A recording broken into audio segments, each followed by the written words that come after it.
Yes, ready. 100 watts per minute. Start. प्रधानमंत्री श्रीमती इंदिरा गांधी के नेतृत्व में अखंड और अपार विश्वास व्यक्त करते हुए मध्य प्रदेश की जनता ने आज से 3 वर्ष पहले नई विकास यात्रा के लिए प्रस्थान किया था। इस विकास यात्रा की तीसरी वर्षगांठ के अवसर पर मैं राज्य के नागरिकों का हार्दिक अभिनंदन करता हूं। वर्षगांठ का यह मौका हमें प्रेरित करता है कि हम अपने देश की एकमात्र जननेता श्रीमती इंदिरा गांधी के प्रति अपनी कृतज्ञता पुनः व्यक्त करें, क्योंकि उनके ही प्रेरणादायी नेतृत्व और ओजस्वी मार्गदर्शन से हम मध्य प्रदेश में कुछ कर सके हैं।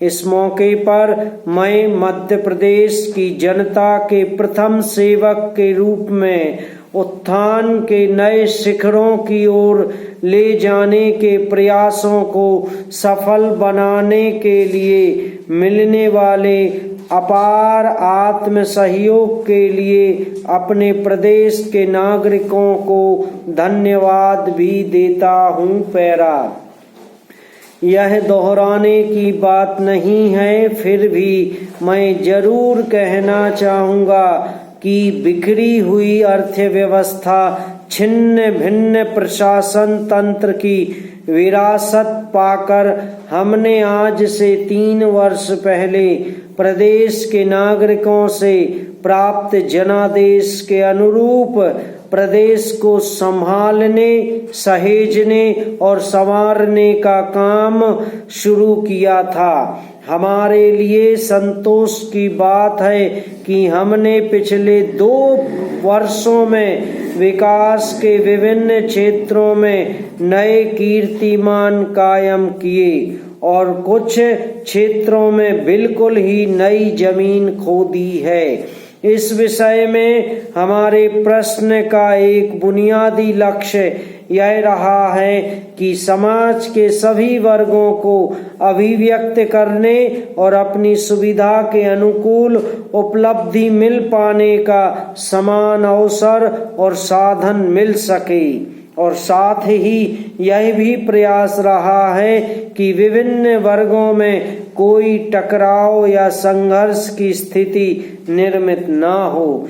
किसी हद तक हम यह संतोष कर सकते हैं कि पारस्परिक सद्भाव और विश्वास का ऐसा वातावरण इस प्रदेश में बन सका है। पैरा प्रधानमंत्री श्रीमती इंदिरा गांधी ने 20 सूत्रीय कार्यक्रम को नए परिवेश में प्रस्तुत कर उसके स्वरूप को व्यापक बना दिया है। इस कार्यक्रम में नीचे के स्तर के लोगों का सर्वांगीण विकास निहित है। उन्होंने इस कार्यक्रम के साथ सर्व जनहिताय की भावना से कार्य करने का संदेश भी दिया है। हमने उनकी इस भावना को ध्यान में रखकर अपना कार्यक्रम संचालित किया है।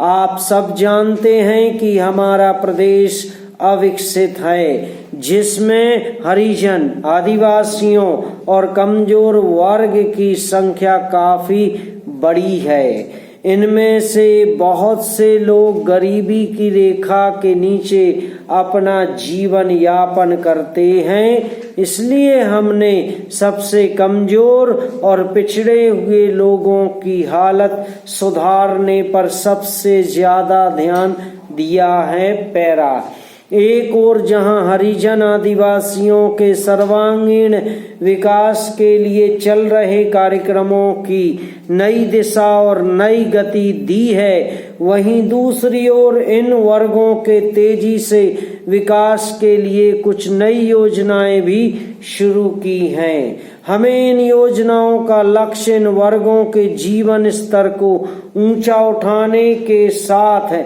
उन्हें शोषण से बचाने और उनमें आत्मनिर्भरता पैदा करना है। हरिजनों के विकास के कार्यक्रम को तेजी से लागू करने के लिए हमने हरिजन कल्याण संचालनालय स्थापित भी कर दिया है। समाप्त।